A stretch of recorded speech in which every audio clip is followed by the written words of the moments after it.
Guys, today we're going to talk about the all-new POCO M4 Pro. And this is probably it's the successor to the previous POCO M4 Pro 5G, or I'm not sure if it's a step back or a step up. So let's talk about it.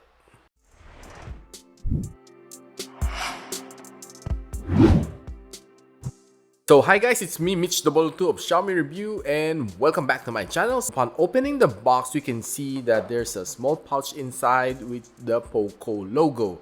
So opening it, we can see the SIM ejector pin, some documentation, and your favorite jelly case. Now further opening inside, you can see the phone itself. Then after unwrapping, we can also see that we have a USB Type-C cable as well as a 33 watts fast charger. You can see that this is the phone itself. Now, it's kind of a improvement over the POCO M4 5G. This time around, it's a little bit glossy. Then you can see on the rear, we have your usual ports, the speaker port, the Type-C port, and of course, your microphone in. And on the other side, we can have your fingerprint scanner / power button, and of course, your volume rocker. On top, we have your 3.5mm audio jack, your IR blaster, your loudspeaker, of course this is the steer speaker, and of course your noise cancelling mic. And on the other side, we have your SIM tray, which can host 2 nano SIM plus 1 micro SD slot. At the rear, we have a big camera bump, but what I can say is that the thickness is not that thick. This phone is powered by the MediaTek Helio G96. I know that this chip is definitely something good for the lower mid-range price point, and I can say that it's definitely a performer. After using this for 2 weeks already here in my studio, I can say that every single app that I threw at it, it can perform without a hitch. Scrolling on social media, I can say that it's pretty smooth given that it has a 90 Hz of screen refresh rate. It is really smooth to the eyes. Now, having a 6.43 inch of AMOLED display gives it a better view compared to its predecessor. Did you know that this one has a 1000 nits of max brightness? It is definitely better when you're viewing it under the bright sunlight. Refresh rate is up to 90 Hz, and of course we have a touch sampling rate of up to 180 Hz. And one thing that I like from this one is that it has a sunlight display and reading mode 3.0, as well as a SGS eye care display, giving your eyes more protection when you're viewing this phone for long hours. And this phone is being protected by Corning Gorilla Glass 3 at the front, plastic back, as well as plastic frames. Quickly checking some benchmark, we have a 291,000 points, which is of course something pretty normal for a lower mid-range, and I'm using the Antutu benchmark version 9.2.9. Now, given that this phone has a 6.43 inch of AMOLED display, the viewing on this phone is not as big as you think it would be, but what I love with this one is that I can use one-hand messaging without any problem. I can go edge to edge with my fingers.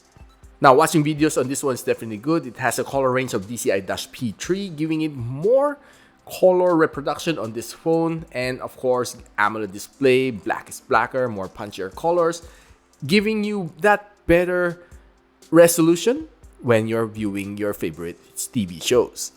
Now, in terms of gaming, I can say that this phone definitely is okay, but you don't really expect that it would game as to the highest level. Playing Call of Duty Mobile, I can say that I need to turn it a little bit down on the graphic settings for me to be able to play it a little bit more smoothly. But if you play everything on the highest mode, you might really see some hitches and some frame drops along the way. This phone has a 5000 mAh of battery, as of course it's an industry standard.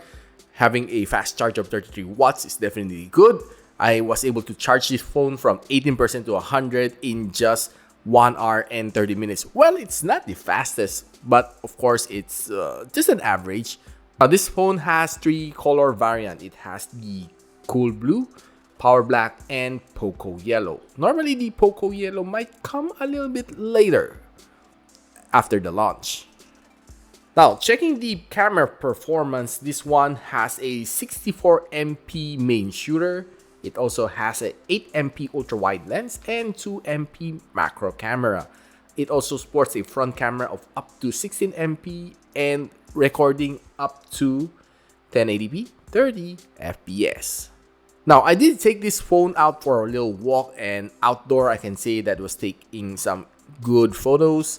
The color is not that saturated, and well, it's definitely a plus.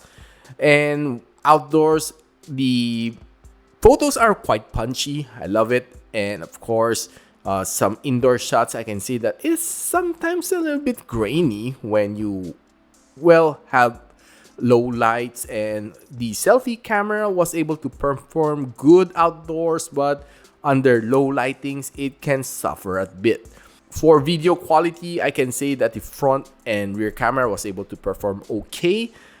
And yeah, it's quite stable, punchy colors, and well, I can say that this one can be used for basic vlogging. Now guys, what can I say about the all-new POCO M4 Pro? It's a little bit more of an upgrade versus the POCO M4 Pro 5G, and the design is a lot better, and I can say that it's more trendier.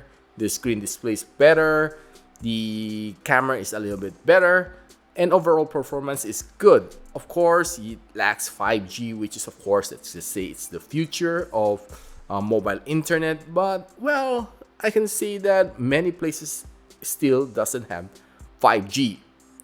Now guys, if you like this video, don't forget to like, subscribe, and of course, click that bell icon so you don't miss any future videos here from my channel. And so I'm Mitch002 and you're watching Xiaomi Review, and I'll see you on the next one.